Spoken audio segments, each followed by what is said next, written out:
All right. Well, good morning, everyone. This is Jomo Stewart here at the Fairbanks Economic Development Corporation.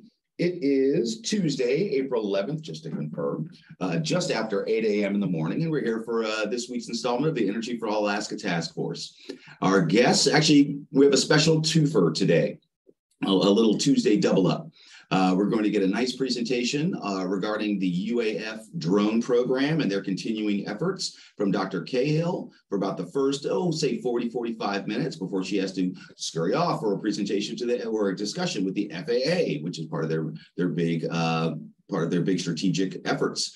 And then we're going to have a brief update regarding Solarize Fairbanks from Miss Hansen and team. So without further ado, I won't steal any thunder. Dr. Cahill, we also have Mr. Jimmy Parrish, Director Parrish here. So without further ado, we'll get the show on the road. Good morning. Good morning. And we are doing the double team in terms of our share as well. So you've got myself and Jimmy, and so we both have portions here. Let me get my presentation started here. Hopefully everything is full screen and looks good. Looks great. Perfect. All right. So we update you guys about every 6 months. And there has been a lot that has happened in the past 6 months, in spite of it being winter. So it's definitely time for the most recent installment of what is happening at Aquasi. So I like this shot because it shows aircraft in the hangar and Nick out with our Sea Hunter at Fairbanks International Airport. Nick, of course, hates it because he's in it. So I'm going to start with one of the university's new Empower Alaska fundraising campaign videos. If for some reason you have trouble seeing it, hearing it, I can put the link in the chat later and you can watch it online. It's about 3 minutes. So if you can't see it, be patient and we'll get back to slides in a moment. So the fundamental question everybody asks is why Alaska? Why do we have one of the best drone programs in the entire country here in Alaska? And the answer is we have a need. The impact of this technology is going to be massive. We save lives with it. We improve quality of life with it. We help keep the best and brightest in our state. You know, it's a case where there are so many opportunities. It's very hard to encompass just how exciting this is and how many different ways this is going to touch people.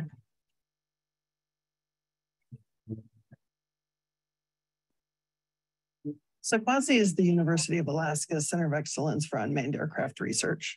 You'll know unmanned aircraft as drones, and we are working on safely integrating drones with manned aircraft, traditional aircraft, in the airspace. And the whole purpose of what we're doing is to do this safely. Instruments, last instrument check. So these are long distance missions in the airspace where you are not seeing the aircraft in the space around it with your own naked eye. You are requiring electronics through radar or onboard cameras to identify potential hazards in the airspace. So we've done everything from looking for whales in the St. Lawrence Seaway to flying over wildfires and looking at fire behavior. We've done monitoring of pipelines. We've measured glaciers and their motion. So there's a tremendous amount of stuff you can do with an unmanned aircraft on the scientific front. And additionally, there's the whole aspect of how do you benefit Alaskans? The key thing here is a lot of what we are looking at doing is stuff that is really not that safe to do using traditional aircraft. So if you're in a remote community, the only way you get goods is they're flown in. Well, that can be really risky for the pilot. So if we can get, milk and diapers out to the villages on a more regular basis, we actually are changing people's lives and helping them live in the place they want to be. And we're a part of that. The university has given me a tremendous opportunity. I never would have believed that I would be running one of the top drone programs in the world. I wouldn't have had that opportunity at other universities. And a lot of our employees are getting to experience that same sort of empowerment And it's exciting. You know, we are on the cutting edge. We are proposing missions no one has ever done. This is something that is going to help people. It's going to increase safety and improve the quality of life.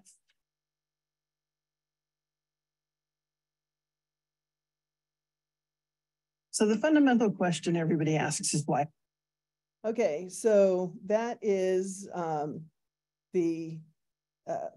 now at the moment, one of the Empower Alaska videos. We think it's important because it in 3 minutes gives us a really nice overview of what a quasi is.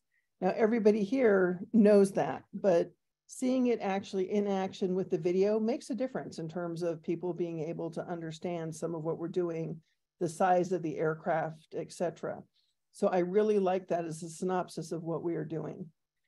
We've really been focusing on these particular 3 missions. As we've said that these are our primary foci for years, and we're making major advances in all of them right now. So we're excited about this. And of course, what we really want to do is have the complete integration of drones with traditional aircraft in the National Airspace System. Right, and Doc, at the very highest level, and again, just for the video and for record, if you can go back just one slide. So I was just watching, I can't even remember what I was watching. Again, we're always all watching TV. And so you see lots of footage that looks like it was or acquired using drones, using unmanned aircraft. So again, the impression is, I mean, these things are flying all over all the time right now anyway. You know, but that focus, assisting the FAA and safe integration of drones into the national airspace is one of the major projects of a quasi. It is, and it's a source of a lot of our funding. So not just those low level, there's a flight threshold for which you can actually use these, correct? Yes, so right now the rules are 55 pounds, must be in visual line of sight of the pilot in command. You can do day or night up to 400 feet with a Part 107 remote pilot certificate. If you want to go higher, larger, longer, out of visual line of sight of the pilot, you need to get special permissions. And so a lot of what we are doing is focusing on how do we get those bigger aircraft. And for us, the bigger, longer, beyond visual line of sight is essential for Alaska. We need to do the last hundreds of miles problem where you can't keep human eyes on the aircraft for that whole mission and have it really be economically feasible. So we are working what can you do above and beyond those easy permissions. And it is a serious challenge. And right now, the FAA has only type certified 1 drone in near memory. And that tells you something, because we have, you know, millions and millions of dollars pouring into the industry trying to do routine missions, and you can't get through a certification process. And if you don't have a type certified aircraft, you can't fly a Part 135, which is an air carrier mission. So there are some real issues here that we have to address in order to enable this technology to go beyond visual line of sight of the pilot and to do really what we need to do in Alaska. And so that has been a battle with the FAA. But it's such an important battle, we have to win it for Alaska. And so, you know, there'll be times you'll come in our offices and Jimmy and I are railing at the latest stupidity from the FAA. But it's a function of we have, to some extent, become a trusted partner with them. And so we get calls asking what works. We have FAA people tell folks that if you want to do cargo, you need to go to Africa or you need to come to Alaska to work with us, which is a high compliment from the FAA.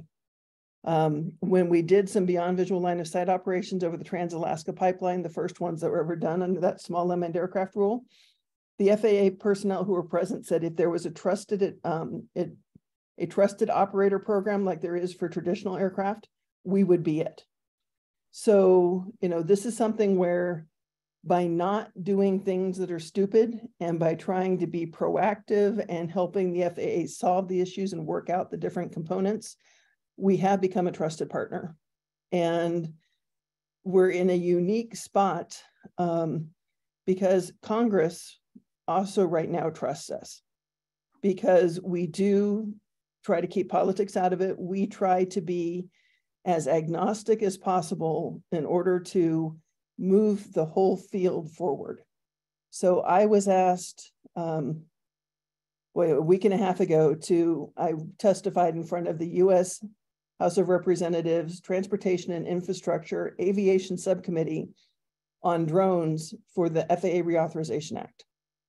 I was invited as the minority witness. The majority celebrated that it was me who was chosen.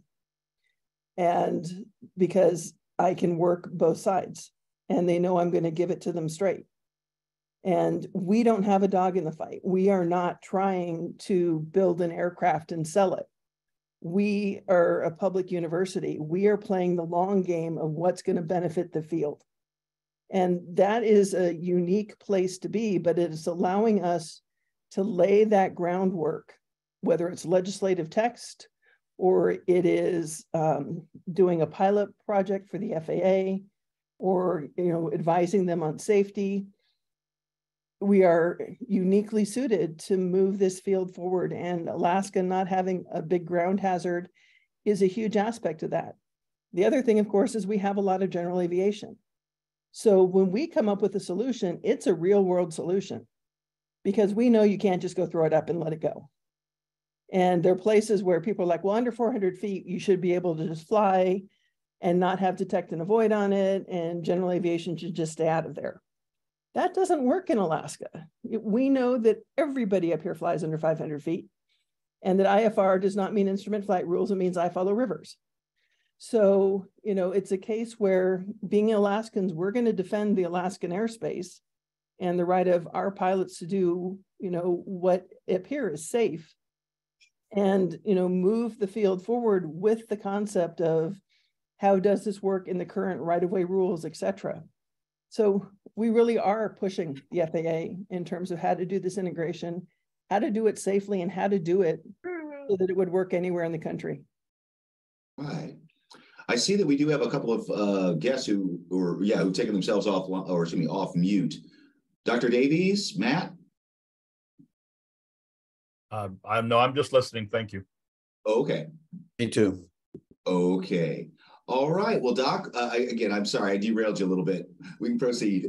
That's okay. This is a discussion. So, if people want to jump in, this is a discussion. This is evolving. This is something that, having people say, well, have you thought about? That helps. It helps us refine our method. It helps us identify problems that we need to face. We want to hear what the problems are because we want to be able to overcome them in a safe way. Well, and for civilians like me, again, getting an understanding of what you all actually are really focusing on and doing. Yep. Mm-hmm. So, complete integration here. And this gets into what makes us different from everybody else. We have real world use cases in Alaska. We are talking diapers and milk to the villages. Although, as our deputy director pointed out, the kids really want chips and pop. We're not quite as much behind that one. We're agnostic as to what technology we use. We just want something that works for Alaska. And we're not, tied to one manufacturer, et cetera. If there's something that works, we will use it. We need to fly beyond the visual line of sight of the pilot in command for most of our use cases. If all you can do is fly in visual line of sight, you have to take a chartered aircraft, fly to wherever it is, land that aircraft, get out, and then walk to a point where you can do your mission and keep it in line of sight. It is a huge waste of time, effort, and money. So we really need to come up with what are the rules for flying beyond visual line of sight and how do we maintain that safety?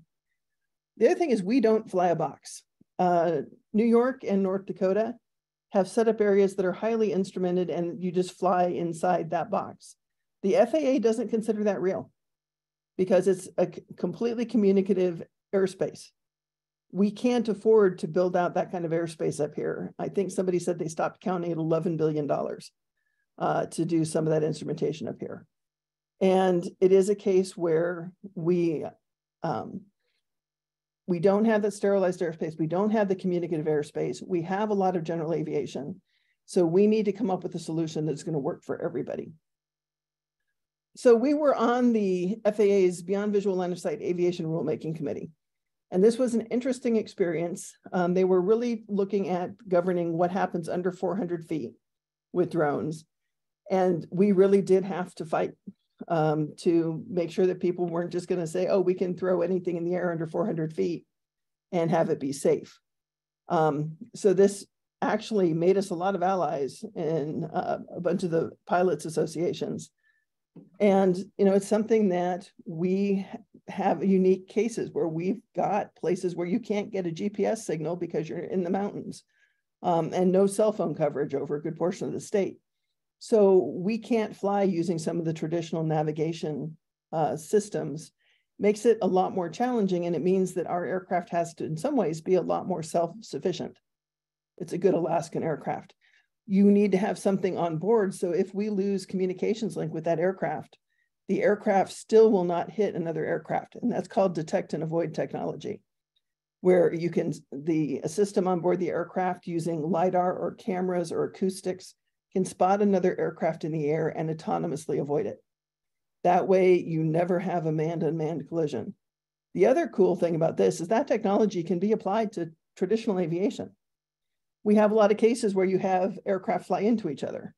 Well, if you're equipped with this system, you would know that the other plane is there, even if you can't see it based on the way your aircraft is set up. So a lot of what we're doing actually is going to increase the safety of the national airspace system for everybody. Our partners keep expanding. You'll notice some important ones in here. Merck, Raytheon, Fury is in here.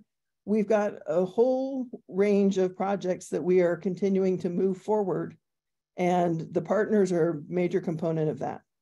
So we called on our partners and stakeholders to help us with our strategic planning. So last summer, we had our strategic plan set of charrettes. We had 16 stakeholders plus members of the Quasi Strategic Planning Advisory Board. The Strategic Planning Advisory Board includes folks from Northern Air Cargo, from the Airline Pilot Owners and Operators Association. I always screw up AOPA's spell out, so I apologize if I got it wrong. And we all sat down and said, okay, what is a Quasi doing to support the state? What do we need to do as an organization to survive and grow? Because, you know, initially the thought is, well, as soon as they turn all the regulations to all of the technologies into a set of regulations where you can fly beyond visual line of sight, what is there for a Quasi to do? So we talked about the whole evolution of a Quasi and really looking at developing a drone flight school and developing the whole drone economy here in the state of Alaska, and then proceeded to map out all the efforts that went with it. Now, the strategic planning report has a whole bunch of stuff that is beyond what a Quasi can do, especially in, you know, initially it was considered a 5 to 10 year timeline. It would require a fair amount of money and a whole lot of effort to actually hit, you know, a 5 year timeline on everything that everybody suggested. And there were a lot of things in there that was better for the State Department of Transportation to pick up. But we are working with everybody to move this forward. So part of what we're looking really at is the advanced air mobility. And so advanced air mobility is really using drones to do large unmanned aircraft cargo, to do passenger transport, and to really be fully integrated in the national airspace system with traditional aviation. So when you talk about advanced air mobility, you're talking about a comprehensive integrated system with everybody participating in that. We're really focusing on that large unmanned aircraft cargo part as the first step. It's important for Alaska. I think it will be more easily accepted than the urban air mobility, which is using drones to do transport of passengers. A lot of what you hear about here is small hops like across the San Jose Bay. But, you know, for us, it would be more of a regional aircraft type thing, Cessnas with passengers as opposed to Cessnas with cargo. And so we actually are one of the teams doing the most on this in the entire country because we've got that large unmanned aircraft cargo focus. And so we were working with the test site, program managers, people in the Center of Excellence, and the next generation team, the next gen. And so we are funded to do a bunch of this work. And you'll notice in the bottom, our Sea Hunter right now is down in California for a project starting this week to do representative unmanned aircraft cargo type operations and work with the communication systems to identify how a remotely piloted or an autonomous aircraft would deal with temporary flight restrictions popping up, with avoiding wildfires, et cetera. So it's how do we communicate? How do we communicate with general aviation? How do we communicate with air traffic control? So it is a real world attempt to iron out what the communication protocols are going to be before we ever actually allow these aircraft to fly routinely. And of course, as we said, cargo delivery is what we think is going to be the bread and butter for Aquasi for a while here, because we have a need, as we said in the video. We've got that last hundreds of miles problem. So we are partnering with local air carriers. Efforts Air Cargo is partnered with Merlin Labs, which is one of our prime collaborators. We are together on a broad agency announcement from the test sites. Merlin Labs is exciting because they keep coming up, but they are bringing their Cessna Grand Caravan to operate out of Fairbanks International Airport starting in May. So there will be a fair amount of press on this particular one. They're starting with Fairbanks to Nenana, but they are also going to do Fairbanks to Galena, to Dead Horse, to Ukqiavik, to Fort Yukon. So you will see a lot about this Cessna Grand Caravan. It is autonomous, and it is being flown with a safety pilot on board. So if you happen to be a general aviation pilot, don't worry, we're not turning it loose without lots and lots and lots of tests and evaluation. But it is something that you will see flying out of Fairbanks International Airport starting in May. They are flying on a special airworthiness certificate, experimental category, and they will be at Fairbanks Aviation Day. So if you want to come see the aircraft, come on down to Fairbanks Aviation Day. I believe it's May 20th. You guys, check me on that one. But we're excited about this. Yeah, there's the lead test pilot who's up here is he goes by Beast as his call sign, but he was actually the lead test pilot for the F-35 program. And so he has moved over to Merlin Labs. So this is also the caliber of folks that we're dealing with as well. So he's actually flown up here during Red Flag with F-35s as well. So yep. So these are the companies that are attracting that kind of talent because they are the ones who are going to succeed first. And we're very, very excited about our partnership with them. So again, for the particulars on the Cessna, again, you said it's configured and equipped to fly autonomously, but again, coming out of the chute, it got to just be as a safety pilot sitting behind in the cockpit. Yep. So that's their so he can flip a switch and take over if he wants to. Okay. Yep. But for the most part, it is going to be flying autonomously. So kind of like the good old days during driver's ed when the instructor had a brake pedal. Exactly. Yeah. Okay. Yep, that's exactly it. We want to make sure that we build hours on the aircraft and we understand how that autonomous system behaves in all conditions. They also have instruments on a bunch of the Everts Air Cargo planes right now collecting data on the routes and what you might experience, et cetera. So they're doing a really good holistic how to interact here. And they're also, they're visiting chamber, they're doing talks with people that are going to be a bunch of public, town hall type things.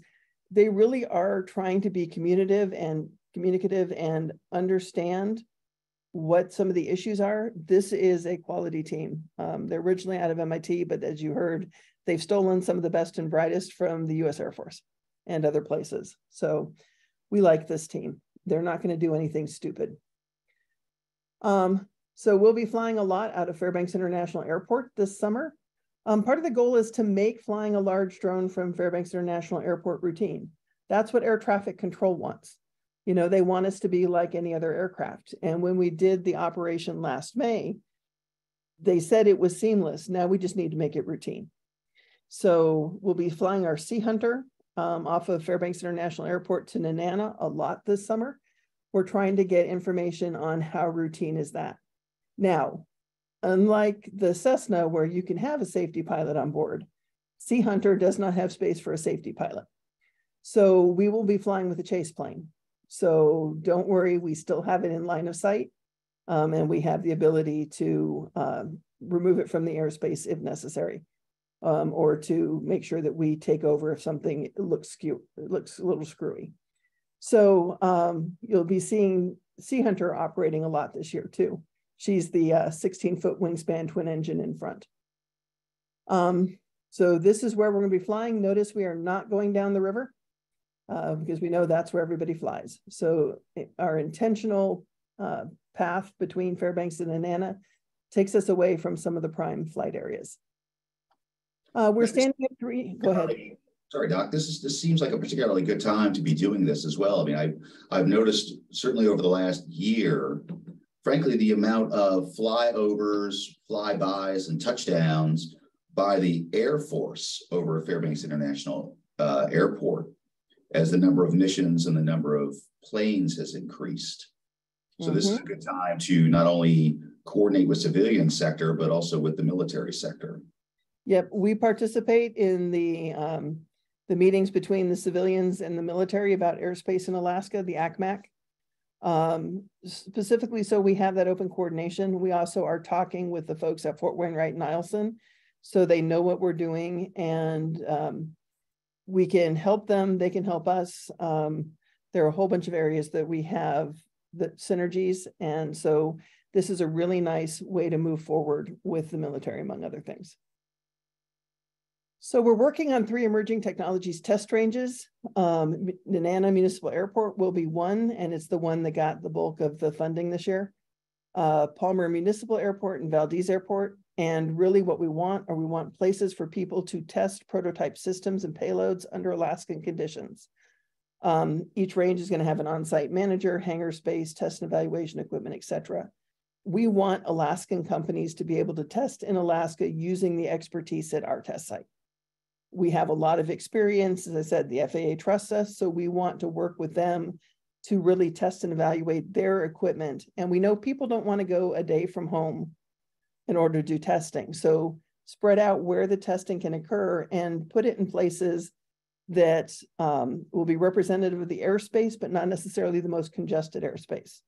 So we would really rather people test at Palmer than at Merrill Field in downtown Anchorage, where if a plane does something skewy, you've interfered with Merrill, which is incredibly busy in the first place, and you potentially could interfere with Ted Stevens International Airport.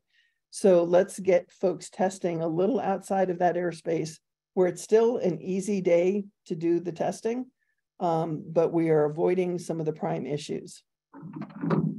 So Nenana Municipal Airport, we have just signed a 50-year lease with the airport. We have designed a hangar. We have put in the purchase order for the steel. It's been approved by the Board of Regents and is going out to bid. So we're hoping by the end of summer, we will have a hangar at Nenana. And this is really designed as a research space.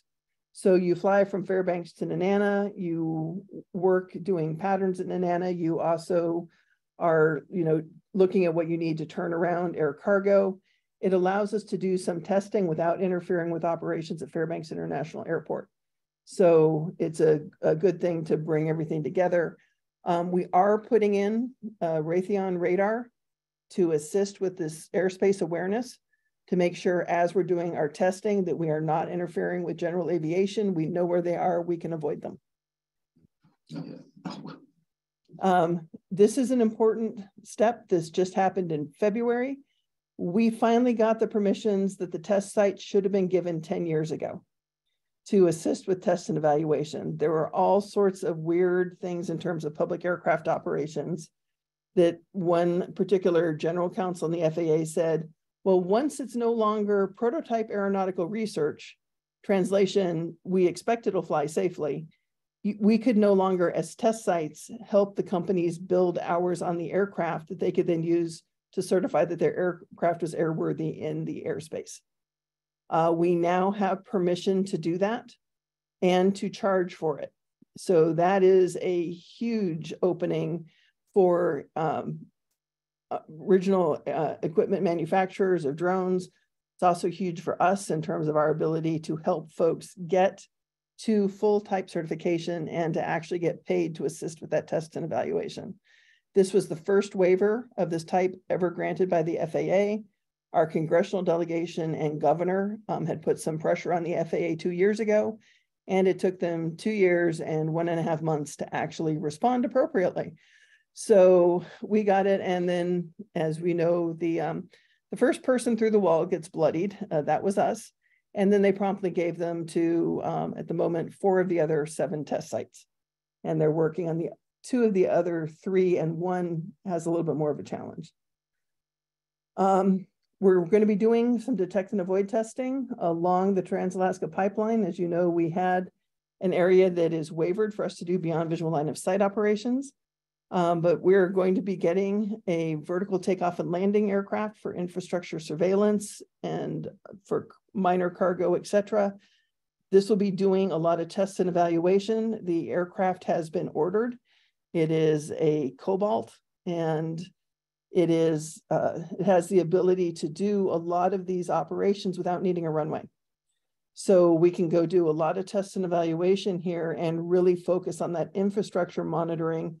And the infrastructure monitoring technologies will also be appropriate for mapping, surveying, wildlife counts, all of those other things, if we can get the detect and avoid to work. So this really is one of the key pieces for us being able to do that beyond visual line of sight, is to get that detect and avoid technology on board our aircraft so that we can safely fly beyond visual line of sight. We're doing a lot on disaster response right now. Dr. Peter Webley is doing a whole series of workshops, and then we will have some actual flight tests dealing with natural disasters of various kinds. This is a partnership across the United States. So train derailments is one of the workshops that just happened. And we don't know how they set it up to have so many train derailments right around when they did their workshop.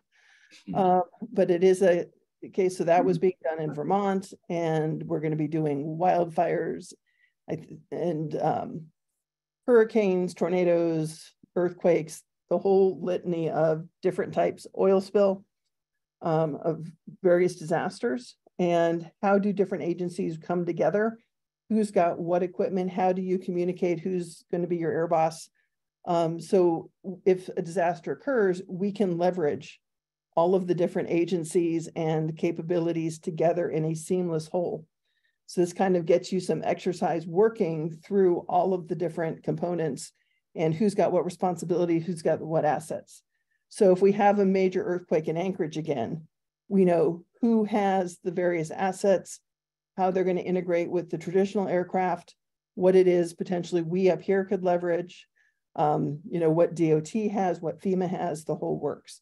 So that's really kind of exciting. The other thing is we've been working with DOT on avalanche mitigation efforts.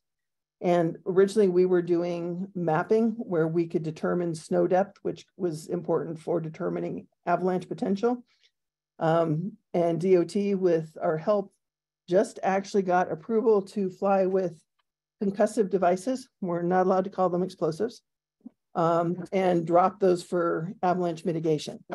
So there will be some test cases coming up here shortly where there will actually be flights with avalanche mitigation done by drone.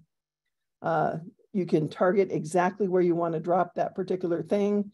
You don't need to use a howitzer. So this is actually really exciting. And then we've been doing counter drone.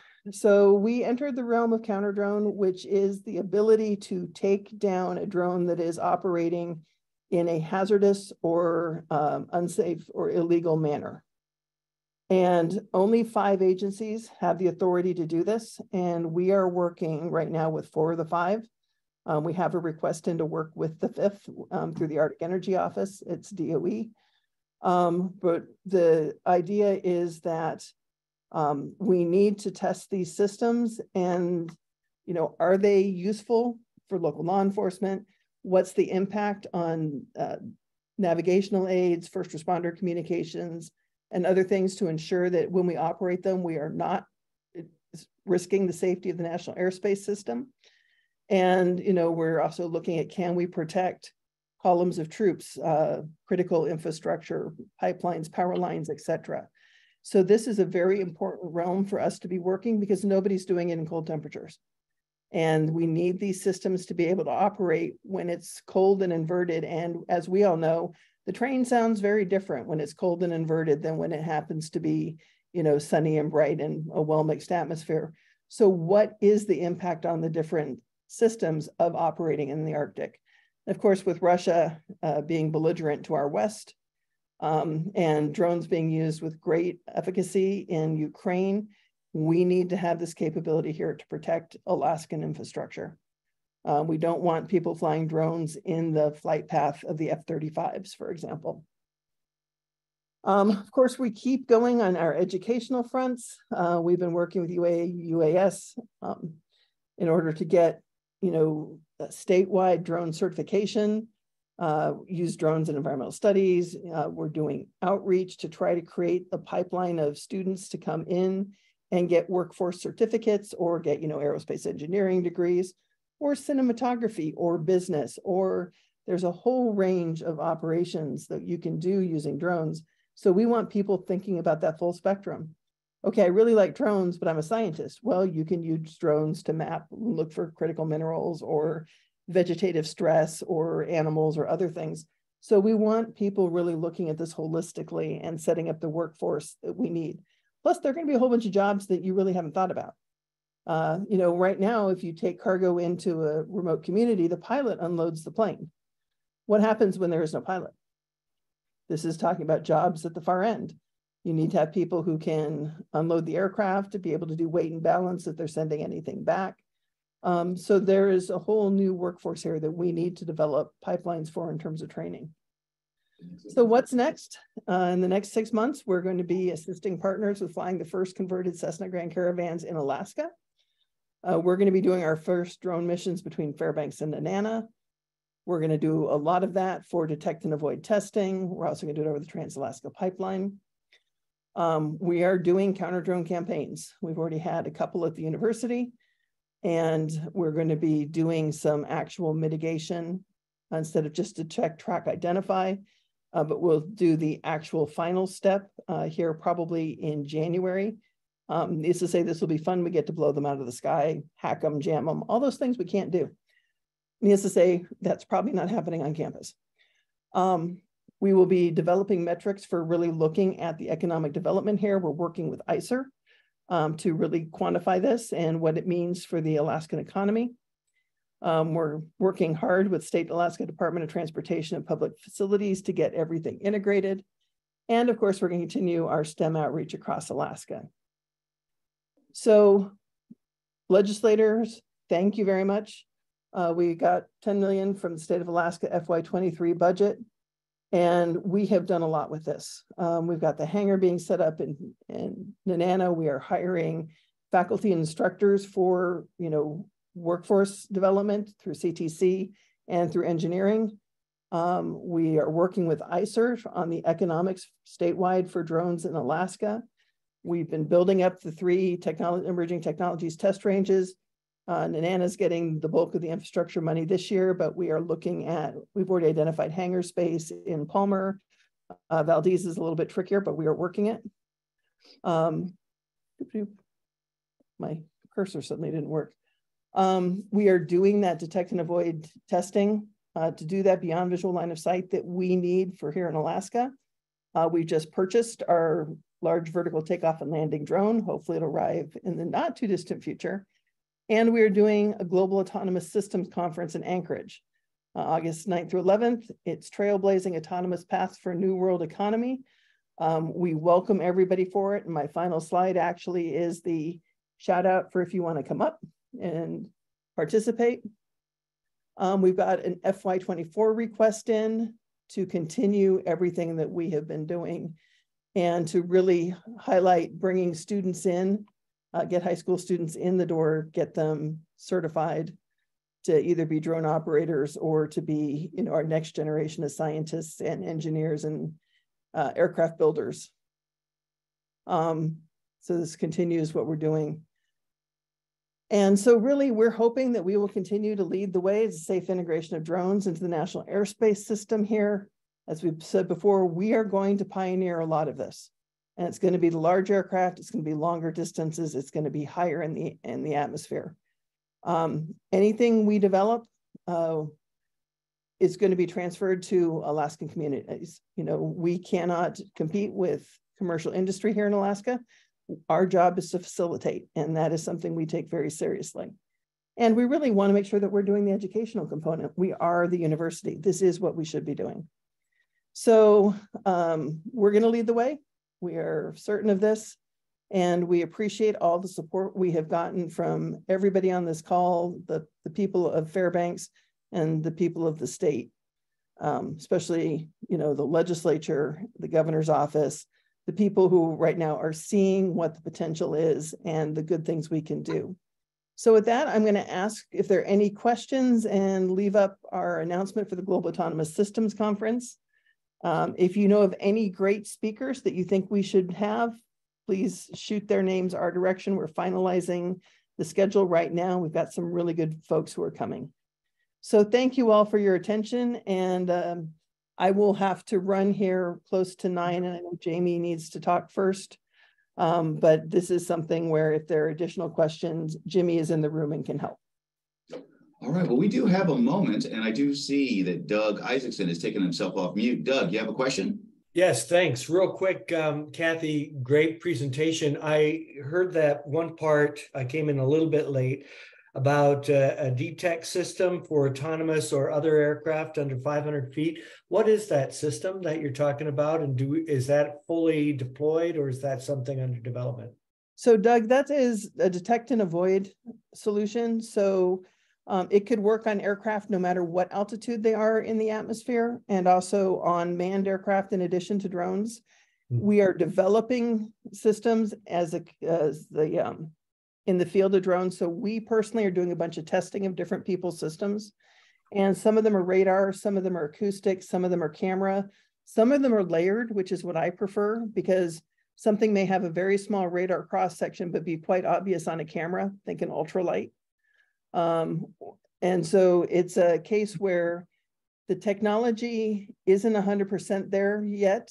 And so we are helping further it by doing this testing. The goal is that the larger aircraft that we are going to be flying, we want to make sure that they are able to see everything around them in the environment. And if we lose link, that aircraft will autonomously be able to avoid any other aircraft, whether they be drones or they be manned aircraft in the airspace. So this will work in the remotest areas of Alaska, you think? Exactly, because we know the remote areas are where we lose our communications. So if we're ever going to lose link, it is probably going to be in a remote area. And so we need to make sure that there isn't suddenly a Cessna 172 in front of us that we don't see because we're not talking to the aircraft. The aircraft will see that Cessna 172 and autonomously avoid it. Thank you. Yeah, this sounds like something Tom George has talked about as far as FAA deployment of aircraft identifier system or something. Yeah, so the remote ID is all of the drones are going to be required to be equipped with a broadcaster that says who we are. So you will know who the aircraft operator is. And people will have the ability right now actually to determine where the operator is located. We have some concerns about that in terms of safety of pilots. But all of the good players will, of course, have their aircraft equipped with remote ID. The problem children, of course, don't want to be identified. And that's where counter drone comes in. So you want to be able to detect them wherever they are and be able to remove them from the airspace if they're doing something that is hazardous, without a remote ID, so you don't know who they are. Thank you. All right. Well, Dr. Cahill, thank you so much. We are just past quarter till. So again, thank you very much. I know that you may have to split soon. Just for the good of the order, everyone know that Mr. Parrish, different Jimmy. Mr. Parrish is here to answer further questions should they come up later in the meeting. All right. Well, again, Doc, thank you so much. Brilliant update. These things take a little longer sometimes than we hope they would, but I can tell you as a member of the public, I really appreciate the methodical approach that everyone is taking. It's much in the news of late, challenges they're having with autonomous vehicles on the roads. And this is another dimension of space to work through the bugs to make sure everybody's safe. So really appreciate it. All right. Well, Miss Hansen, good morning. Good morning. I'm going to try to share my screen pretty quickly. All right. Can everyone see the screen? Yes, and we do welcome your co-host. Yes, we're doing a bit of a shuffle this morning. Well, thank you so much, Jomo and FEDC, for giving Solarize Fairbanks a few minutes to talk about updates to the 2023 Solarize campaign. I'll run through some information that many may know and then really dig into the new parts for the 2023 campaign. And so who is Solarize Fairbanks? I'm Jamie Hansen. I'm the Principal Consultant with Information Insights. Kensley Deffler with Fairbanks Climate Action Coalition, Alyssa Quinn with the Alaska Center, and Lisa Baraf, who is also online here, who is the most outstanding community volunteer. We are a community-led solar energy initiative, and really our goal is to make both solar and energy efficiency equitable, accessible, and affordable to all residents in the interior. And that's why we're so excited about some of the changes this year that we think really starts making that a reality. And of course, this is a coalition effort with the organizations I just mentioned, but also the Alaska Center for Energy and Power, which provides some of the technical support with Chris Pike, and then also Native Movement. And so I'm gonna jump in quickly to the Solarize model. And of course, folks are welcome to ask questions. Love that this is a discussion format. So real quick, the Solarize model is we have the campaign team. That's the 4 of us now, Alyssa, Lisa, Kensley, and I. And our job is to set the timeline, make sure that we are coordinating with everyone who is involved. Also, we are newer this year. We have solar ambassadors, and those are volunteers, community residents who may not be technical experts on solar, but are ready, willing, and able to talk with neighbors, connect with their networks to talk about the benefit value of solar power in the interior. Then we have a vetting committee, which has already done its work. And that committee is made up of folks from the Solarize campaign team, as well as some technical experts and some Solarize current previous participants. And their job is to look at the proposals that we've gotten from installers and ensure that they are businesses that are in good standing, that provide stellar customer service, and are offering equipment for the interior that is appropriate for our both our climate and the angle of our sun. And those installers this year are Renewable Energy Systems, which is based in Fairbanks and has operations statewide. They've participated with the Solarize Fairbanks campaign for the past 4 years, as long as we've been operating. And then new this year is Arctic Solar Ventures, which is based out of Anchorage, looking to set up a storefront here in Fairbanks and really grow the solar installer businesses in Fairbanks. So we're very excited about that. And of course, the center of it all is the Solarizer. So that is the person, household, business, community organization that is participating in the Solarize campaign. So that can be someone who is just getting the word out. That can be someone who is, learning about solar for the first time. And that can be someone who goes ahead and contracts in a given year to go ahead and get solar on the rooftop or on their property. And so what's new for 2023? So first off, unlike previous campaigns, this 2023, the Solarize campaign is open to anyone in the Fairbanks Store Starborough. That means that any individual, regardless of where you live, can go ahead and sign up and access the technical support that comes through the Solarize campaign, access the vetted installers, and also participate in our community give back. So that's really exciting this year, and a change that we made because we were seeing year after year certain areas and certain individuals or households that were simply not able to participate because there wasn't someone in their area that really had the time to invest in being in organizing their entire neighborhood. So we've opened it up this year. Second, we are, in addition to being a community campaign, also are even more firmly putting that decision back in the Solarize participants' realm. So right now, instead of being asked to go with a preferred installer, we have vetted 2 installers, and each individual participant is able to get 2 quotes and go ahead and compare and decide what will work best for their home, their business, or their organization.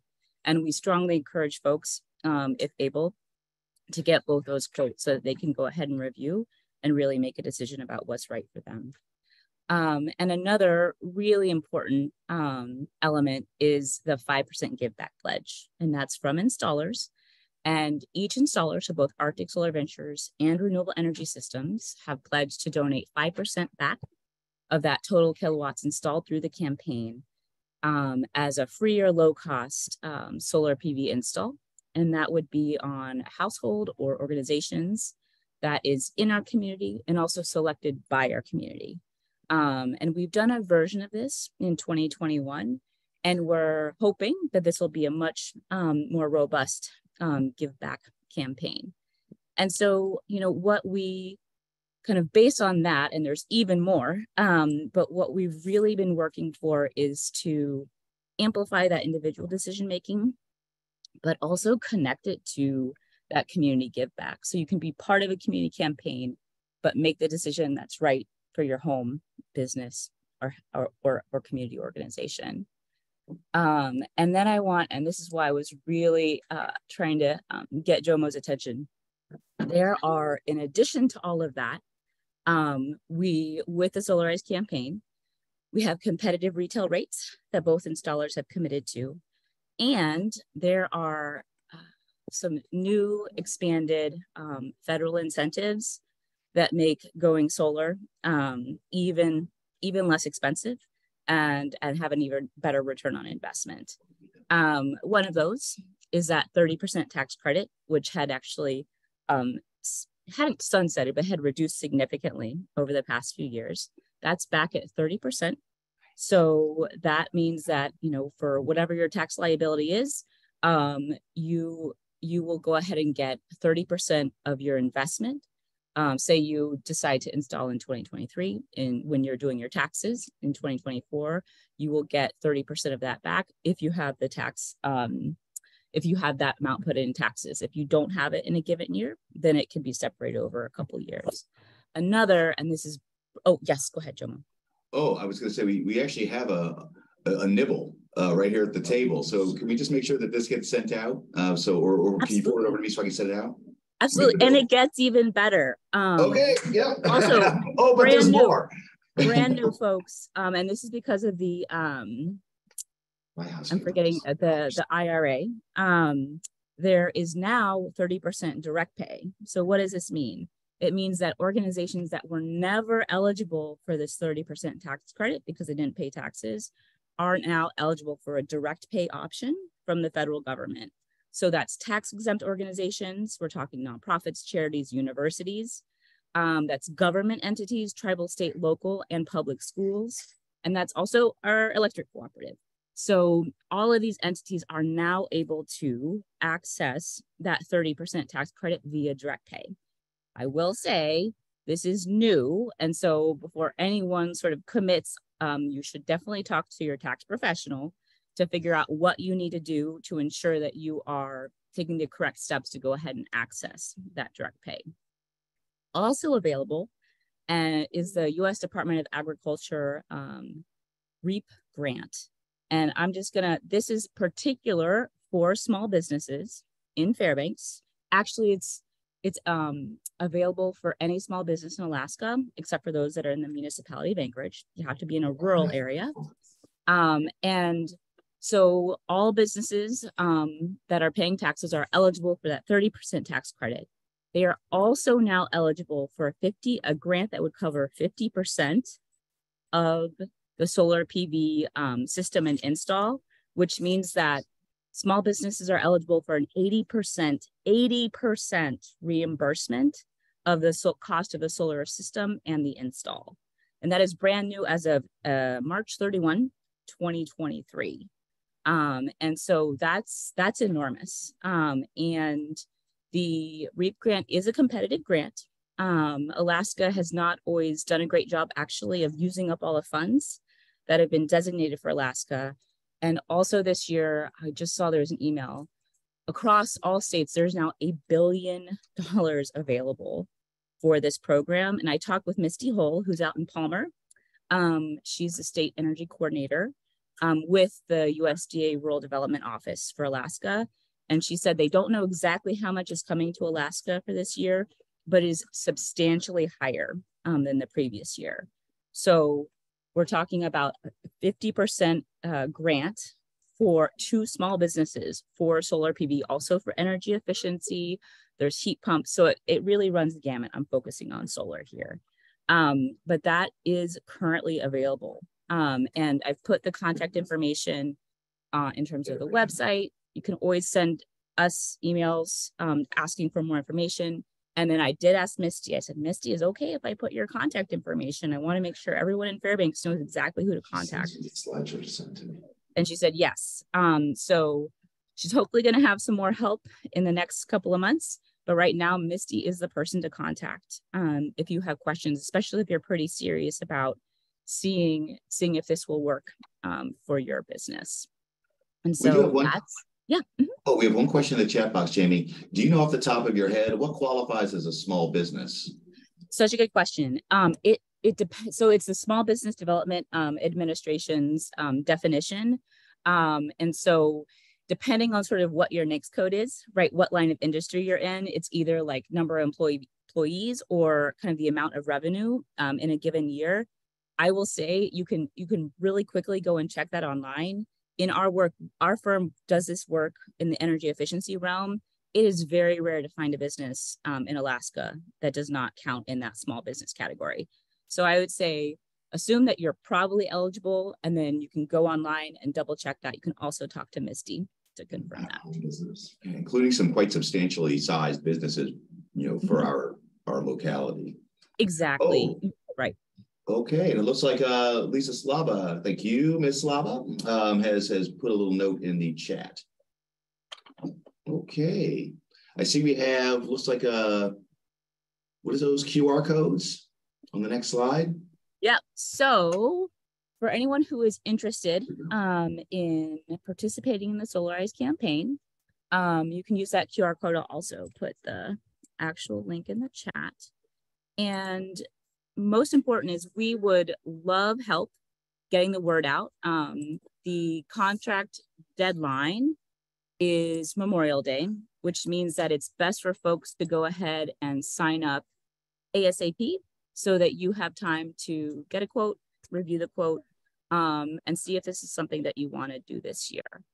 And I'm going to switch my slides real quick. Well, I'm going to ask first if there's any questions about the Solarize campaign. Also, please do not hesitate to send us an email. If you're interested for yourself or others or wanting to share it among your networks, just contact us and we'll be happy to set you up with some great materials to share on. All right. Well, Ms. Hansen, thank you so much. I do have one question because I always have a lot more needs than money. What's our expectation as far as how long those tax breaks will be available? Great question. So those tax breaks currently are set to expire in 2032. 2032? Mm-hmm. Okay. Well, not a lot. I mean, I'm hemorrhaging money every day, brother. Okay. Well, that was wonderful. I would open up the floor to questions or comments. Great information and quite a bit of assistance. Okay. All right, well, hearing none, I expect you'll be hearing very soon from Mr. Parrish. Again, I'm already getting requests for this presentation, Ms. Jamie. So if you'd send it over, I'll go ahead and push that out.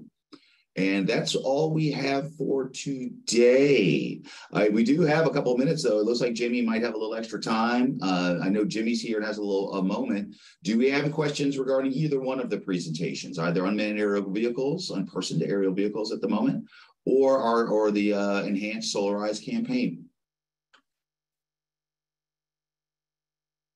All right, well, seeing none, just know that if you wanted to reach out, I know Jimmy's definitely available. I know Jamie's available. Again, you saw their contacts relative to the slides, but if you need further help getting those contacts, I'm more than happy to help you out.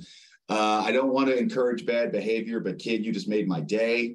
We had a little blast from the past here at FEDC. One of my project managers, her daycare fell through, so I got to have little kids in the office again. It took me back to when my kids were little, running around this office. It's been great. Calling me out over here, Jomo. I loved it. Like I said, made nostalgic. My kids laughed at me when I told them about it. Oh, Dad. Well, everybody, thank you so much. Hope you have a great rest of your day, a great rest of your week. Don't have anything lined up for next week just yet, but of course, I'll reach out and let you know how it's going. And beyond that, again, yeah, everybody just have a great rest of your day. Hopefully spring comes, but not too fast, so our basements stay dry. Talk to you soon. Thank you.